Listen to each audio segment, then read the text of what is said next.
നമസ്കാരം. ഇൻസിറ്റിവിയുടെ വാർത്തകൾ ഇതുവരെ എന്ന ന്യൂസ് ബുള്ളറ്റിനിലേക്ക് സ്വാഗതം. ഇന്നത്തെ പ്രധാന വാർത്താ സംഭവങ്ങൾ നോക്കാം. ശബരിമല സ്വർണ്ണക്കൊള്ളക്കേസിൽ നടൻ ജയറാമിന് ചോദ്യം ചെയ്യലിന് ഹാജരാകാൻ ഇഡി സമൻസ് നൽകി. ഇന്നലെയാണ് നോട്ടീസ് അയച്ചത്. ഇഡിയുടെ കൊച്ചി ഓഫീസിൽ അടുത്ത ആഴ്ച ഹാജരാകണമെന്നാണ് ജയറാമിന് കിട്ടിയ നോട്ടീസിലെ നിർദ്ദേശം. സ്വർണ്ണക്കൊള്ളക്കേസിലെ ഒന്നാം പ്രതി ഉണ്ണികൃഷ്ണൻ പോറ്റിയുമായുള്ള ബന്ധത്തിൽ വ്യക്തത തേടാനാണ് ജയറാമിനെ ഇഡി വിളിപ്പിച്ചിരിക്കുന്നത്. ശബരിമലയിലെ സ്വർണം ഉപയോഗിച്ച് പ്രതികൾ ഏതെങ്കിലും തരത്തിലുള്ള സാമ്പത്തിക നേട്ടം ഉണ്ടാക്കിയിട്ടുണ്ടോ എന്നതിലാണ് ഇഡിയുടെ പരിശോധന നടക്കുന്നത്. ഇതിൽ പോറ്റിയുമായുള്ള സാമ്പത്തിക ഇടപാടുകളിലാണ് ഇഡിയുടെ സമൻസ് ജയറാമിന് ലഭിച്ചിരിക്കുന്നത്. കഴിഞ്ഞ ദിവസമാണ് നടന് സമൻസ് ലഭിച്ചത്. ശബരിമല സ്വർണ്ണക്കൊള്ളയിൽ വിവരങ്ങൾ ആരായാൻ 12 പേർക്കാണ് ഇഡി ഇപ്പോൾ സമൻസ് അയച്ചിരിക്കുന്നത്.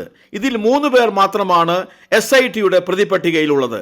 നിർമ്മാണ വേളയിൽ ശബരിമലയിലെ കട്ടിളപ്പാളിയും വാതിലും പോറ്റി പല സ്ഥലത്തും കൊണ്ടുപോയി പൂജകളും പ്രാർത്ഥനകളും നടത്തിയിരുന്നു. ഇതിന്റെ പേരിൽ പോറ്റി ആളുകളിൽ നിന്ന് പണം വാങ്ങിയിട്ടുണ്ട്. ശബരിമലയിലെ ഇത്തരം വിശേഷപ്പെട്ട വസ്തുക്കൾ വീട്ടിലെത്തിച്ചാൽ ഐശ്വര്യമുണ്ടാകും എന്നതടക്കം ധരിപ്പിച്ചുകൊണ്ടാണ് പലയിടത്തും പൂജ ചെയ്തത്. പോറ്റിയുമായുള്ള ചെന്നൈയിലെ പരിചയത്തിന്റെ പേരിലാണ് ശബരിമലയിലെ വിശേഷപ്പെട്ട വസ്തുക്കൾ വീട്ടിൽ വെച്ച് പൂജ നടത്തിയതെന്ന് നടൻ ജയറാം നേരത്തെ SITയെ അറിയിച്ചിരുന്നു. ശബരിമല സ്വർണ്ണക്കൊള്ളക്കേസിൽ 90 ദിവസത്തെ റിമാൻഡ് കാലാവധി പൂർത്തിയാക്കിയ മുഖ്യപ്രതി ഉണ്ണികൃഷ്ണൻ പോറ്റി, മറ്റു പ്രതികളായ മുരാരി ബാബു, D സുധീഷ് കുമാർ, ശ്രീകുമാർ എന്നിവർക്ക് കോടതി സ്വാഭാവിക ജാമ്യം അനുവദിച്ചിരുന്നു. കർശന വ്യവസ്ഥകളോടെയാണ് ഉണ്ണികൃഷ്ണൻ പോറ്റിക്ക് ജാമ്യം അനുവദിച്ചത്. കട്ടിളപ്പാളി കേസിലും ദ്വാരപാലക കേസിലുമായി 3 പ്രതികളുടെ കൂടി അറസ്റ്റിനുള്ള സാധ്യതയും തെളിഞ്ഞു വരുന്നുണ്ട്.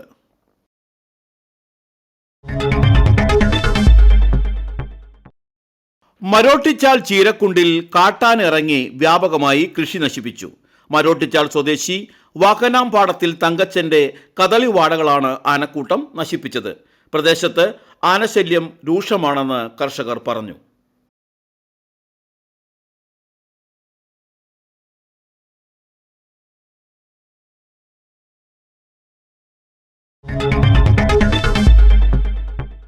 കയ്പമംഗലത്ത് വിദ്യാർത്ഥികൾക്കും യുവാക്കൾക്കും വിൽപ്പന നടത്താനായി സൂക്ഷിച്ച MDMAയുമായി യുവാവിനെ തൃശൂർ റൂറൽ പോലീസ് അറസ്റ്റ് ചെയ്തു. ചൂലൂർ ദേശം വലിയകത്ത് വീട്ടിൽ മുഹമ്മദ് ജാസിമാണ് പിടിയിലായത്. കയ്പമംഗലം LPS ഉന്നതിക്ക് സമീപം വെച്ചാണ് തൃശൂർ റൂറൽ ജില്ലാ പോലീസ് മേധാവിയുടെ നേതൃത്വത്തിലുള്ള ഡാൻസ് ഓഫ് സംഘവും കയ്പമംഗലം പോലീസും ചേർന്നാണ് പ്രതിയെ പിടികൂടിയത്. പ്രതിക്കെതിരെ ബാലനീതി നിയമത്തിലെ ജാമ്യമില്ലാ വകുപ്പ് കൂടി കൂട്ടിച്ചേർത്ത് കേസെടുത്തു. കോടതിയിൽ ഹാജരാക്കിയ പ്രതിയെ റിമാൻഡ് ചെയ്തു. Kaipamangalam police station sub inspector Rishi Prasad, GASI Vipin, senior civil police officer Sinoj, DANSAF അംഗങ്ങളായ GSI പ്രദീപ്, GASI ലിജു ഇയാനി, senior civil police officer Biju, civil police officer Surjith എന്നിവരാണ് അന്വേഷണ സംഘത്തിൽ ഉണ്ടായിരുന്നത്.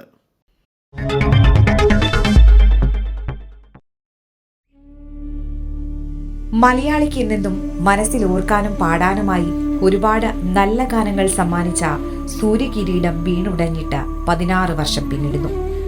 മലയാള സിനിമാ ഗാനങ്ങൾക്ക് കാവ്യഭംഗിയുടെ നിലാവിന്റെ നീലഭസ്മ കുറിയിട്ട ഗിരീഷ് പുത്തഞ്ചേരിയുടെ ഓർമ്മകൾക്ക്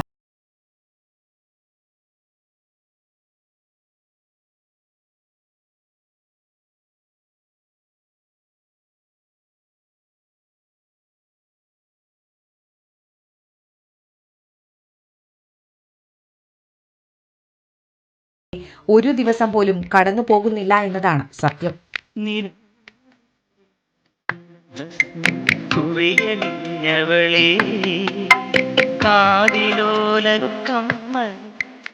ആകാശദീപങ്ങൾ സാക്ഷി, ഹരിമുരളീരവം നിലയ്ക്കുന്നില്ല. കാലത്തെ അതിജീവിച്ച ഗിരീഷ് പുത്തഞ്ചേരിയുടെ ഗാനങ്ങൾ ഇന്നും ശ്രോതാക്കൾക്ക് പ്രിയപ്പെട്ടതാണ്. ഓരോ തലമുറയും അത് കൈമാറുന്നു. പിന്നെയും പിന്നെയും ആരോ കിനാവിന്റെ എന്ന ഗാനം പാടാതെ ഏതെങ്കിലും ഒരു വാലന്റൈൻസ് ഡേ കടന്നുപോകുമോ? പിന്നെയും പിന്നെയും ആരോ കിനാവിന്റെ പടി കടന്നെത്തുന്നു. സൂര്യകിരീടം വീണുടഞ്ഞു എന്ന ഗാനം ഇപ്പോഴും നെഞ്ചിലുണ്ടാക്കുന്ന നൊമ്പരം ഏറെ വലുതാണ്. അതുപോലെ തന്നെ ബാലേട്ടനിലെ ഇന്നലെ എന്റെ നെഞ്ചിലെ എന്ന ഗാനവും ജോണി വാക്കറിലെ സൂപ്പർ ഹിറ്റ് ഗാനമായ ശാന്തമീ രാത്രിയിൽ തുടരും എന്ന സിനിമയിൽ കേട്ടപ്പോഴും ആരാധകർ കൈയടിച്ചു. ഹരിമുരളീരവം പാടാതെ ചാനലുകളിൽ മ്യൂസിക് റിയാലിറ്റി ഷോ പൂർണ്ണമാകാറില്ല.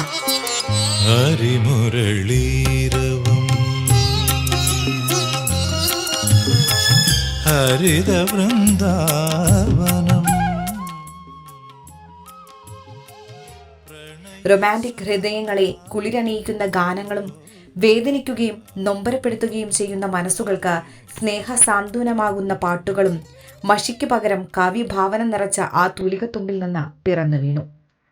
മലയാളിക്ക് പ്രിയപ്പെട്ട 10 ഗാനങ്ങൾ പറയാൻ പെട്ടെന്നു പറഞ്ഞാൽ അതിലേറിയ പങ്കും ഗിരീഷ് പുത്തഞ്ചേരി എഴുതിയതായിരിക്കുമെന്ന് തറപ്പിച്ചു പറയാം.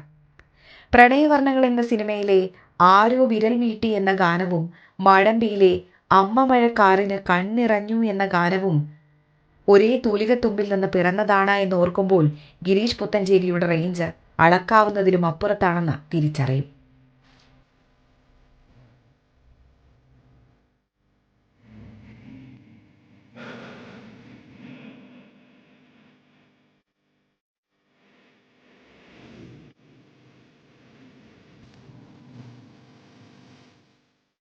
ഇരുൾ വീഴുന്ന നാലുകെട്ടിൽ നിന്റെ പാദങ്ങൾ തൊട്ടപ്പോൾ പൗർണമിയായി എന്ന് എഴുതിക്കൊണ്ട് ഗിരീഷ് പുത്തഞ്ചേരി സിനിമാ പാട്ടുകൾ വെറും വാചക കസർത്ത് മാത്രമല്ല, അതിന് കാവ്യസുഗന്ധം കൂടിയുണ്ടെന്ന് തെളിയിച്ചു.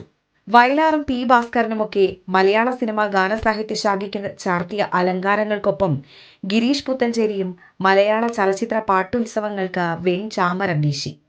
എത്ര പറഞ്ഞാലും തീരാത്ത, എത്ര വർണ്ണിച്ചാലും മതിവരാത്ത ഒരുപാട് ഗാനങ്ങൾ കൊണ്ട് മലയാള സിനിമയെ കവിതാ ഗുണമുള്ള ഗാനങ്ങൾ കൊണ്ട് സുന്ദരമാക്കിയാണ് ഗിരീഷ് പുത്തഞ്ചേരി യാത്രയായത്.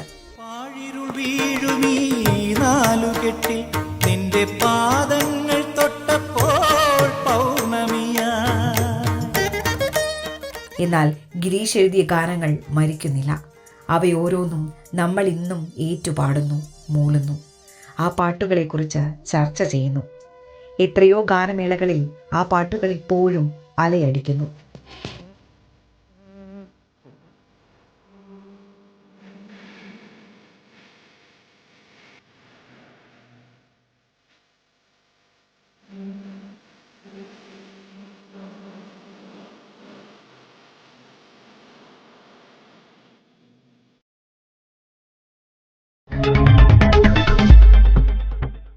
നീരൊഴുക്ക് തടസ്സപ്പെടുന്ന തരത്തിൽ പാഴ്ചെടികളും മരങ്ങളും വളർന്ന് അവഗണനയിൽ നശിക്കുകയാണ് മറ്റത്തൂർ പഞ്ചായത്തിലെ വാസുപുരത്തുള്ള കല്ലൻതോട്. മണ്ണ് വീണ് നികന്നും വശങ്ങൾ ഇടിഞ്ഞും ശോച്യാവസ്ഥയിലുള്ള തോടിനെ വീണ്ടെടുക്കണമെന്നാണ് ആവശ്യമുയരുന്നത്. ഒരു കാലത്ത് കല്ലൻതോട്ടിലെ വെള്ളത്തെയായിരുന്നു പ്രദേശത്തെ കർഷകർ നെൽകൃഷിക്കായി ആശ്രയിച്ചിരുന്നത്.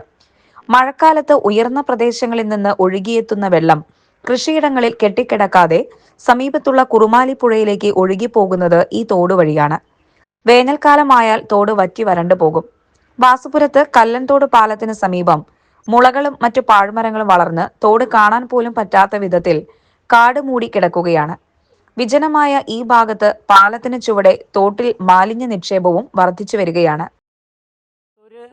പഞ്ചായത്തിലെ 22ാം വാർഡിൽ പെടുന്ന വാസുപുരത്തെ കല്ലൻതോടിന്റെ അവസ്ഥയാണ് ഈ കാണുന്നത്. നിറയെ കുറ്റിക്കാടുകളും അതുപോലെ തന്നെ ഈ മുള ചാഞ്ഞു കിടന്ന് വെള്ളത്തിന് സുഗമമായി ഒഴുകാൻ പറ്റാത്തൊരവസ്ഥ ഉണ്ട്. അപ്പോൾ ശക്തമായ കാലവർഷം വന്നു കഴിഞ്ഞിട്ടുണ്ടെങ്കിൽ ഇതിലെ വെള്ളക്കെട്ടുണ്ടായിട്ട് ഈ സമീപത്ത് കാണുന്ന ഈ കൃഷിത്തോട്ടങ്ങളിലൊക്കെ വെള്ളം കയറി കൃഷിനാശം വമ്പിച്ച രീതിയിലുള്ള കർഷകർക്ക് കൃഷിനാശം സംഭവിക്കും. അത് വല്ലാത്തൊരു പ്രതിസന്ധി സൃഷ്ടിക്കുന്ന ഒരു സംഭവമാണ്. അതുകൊണ്ട് ഈ തോട് എത്രയും പെട്ടെന്ന് തന്നെ പഞ്ചായത്ത് ഇത് ക്ലീനാക്കി പൊതുജനങ്ങൾക്ക് കർഷകർക്ക് അവരെ കൃഷിനാശം സംഭവിക്കാതിരിക്കാനുള്ള ഒരു സാഹചര്യം സൃഷ്ടിക്കണമെന്നാണ് ഒരു പൊതുപ്രവർത്തകൻ എന്ന നിലയ്ക്ക് ആവശ്യപ്പെടാനുള്ളത്. മറ്റത്തൂർ ഗ്രാമപഞ്ചായത്ത് സെക്രട്ടറിക്കും പ്രസിഡന്റിനും ഞാൻ നിവേദനം കൊടുത്തിട്ടുണ്ട്.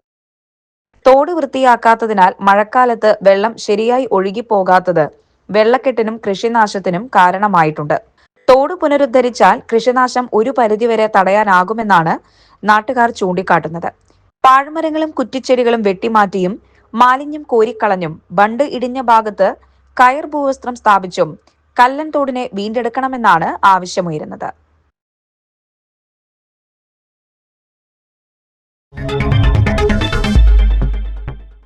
വരന്തരപ്പള്ളി പാലക്കൽ ശ്രീ ഭഗവതി ക്ഷേത്രത്തിലെ പൂരമഹോത്സവം ബുധനാഴ്ച ആഘോഷിക്കുമെന്ന് ഭാരവാഹികൾ പുതുക്കാട് വാർത്താസമ്മേളനത്തിൽ അറിയിച്ചു. പാലക്കൽ പൂരത്തോടനുബന്ധിച്ചുള്ള താലിവരവ് ചൊവ്വാഴ്ച വൈകിട്ട് 5:30 തെക്കുമുറി ഐക്കരക്കുന്ന് മണലിക്കൽ ശ്രീ ഭഗവതി ക്ഷേത്രത്തിൽ നിന്നും പുറപ്പെടും. തുടർന്ന് ചെറുമഠത്തിൽ ധർമ്മദേവതാ ക്ഷേത്രത്തിൽ നിന്ന് പള്ളിവേട്ടയ്ക്ക് എഴുന്നള്ളിപ്പ് ചടങ്ങുകൾ നടക്കും.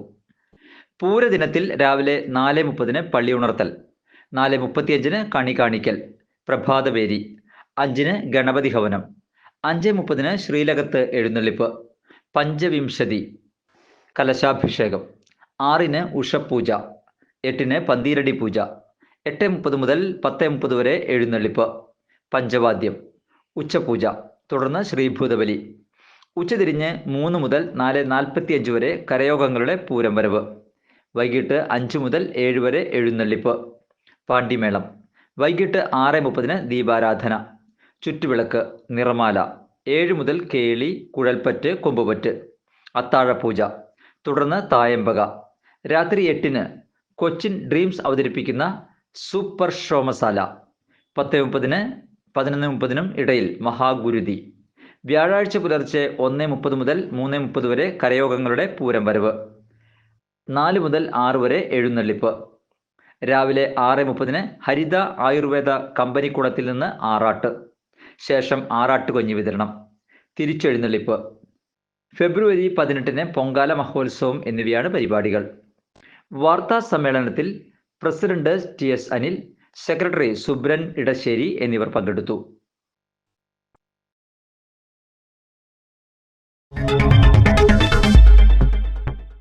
കാഴ്ചയുടെ പുതിയ ലോകം തീർക്കാൻ അത്യാധുനിക സൗകര്യങ്ങളോടെ അഹല്യ ഫൗണ്ടേഷൻ ഐ ഹോസ്പിറ്റൽ ഒല്ലൂരിൽ പ്രവർത്തനം ആരംഭിക്കുന്നു.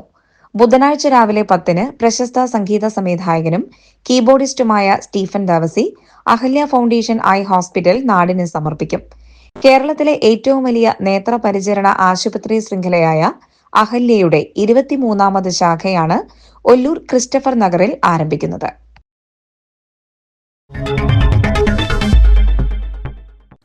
കാലാവസ്ഥ.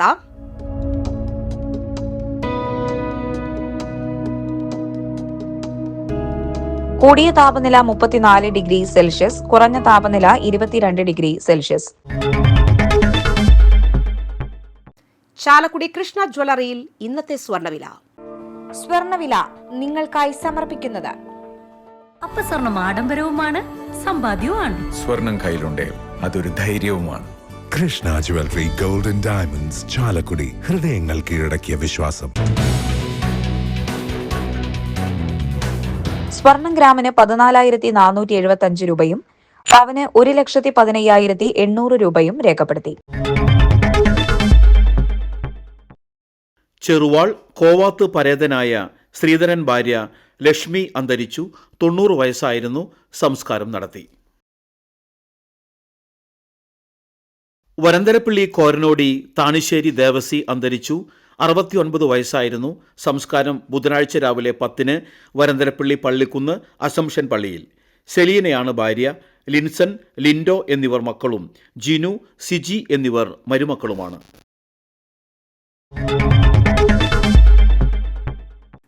ഇതോടെ വാർത്തകൾ ഇതുവരെ എന്ന ന്യൂസ് ബുള്ളറ്റിൻ സമാപിക്കുന്നു. നന്ദി, നമസ്കാരം.